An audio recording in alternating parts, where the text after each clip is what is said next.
वाह आज तो नौकरी लागिए गई हो बाबू खुश हो तू।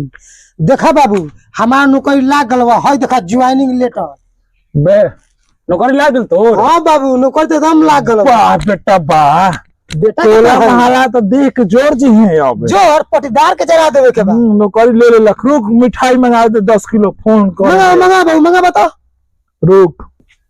अरे मिठाई बाद में ऑर्डर करिए पूछ लो कि नौकरी कौची में लागल बा। अरे बेहुदा तू का जानबे पढ़े के ना लिखे के नौकरी का कहाला।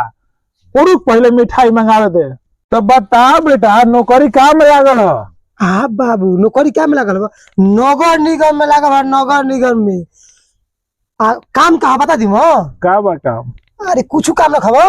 अरे पैखाना साफ करे में लागल। पैखाना साफ है पैखाना साफ करबा नु तो 1000 रुपया मिल। हम तू दोनों को मिला के पैखाना साफ करबा नु तो भर दिन में 10 गो पैखाना साफ करबो तो 10,000 रुपया मिलतो। आई बगली या गरम हो तो गरम बाबू गरम जानू कुछ करे खबो पैखाना साफ करे में कुछ ना।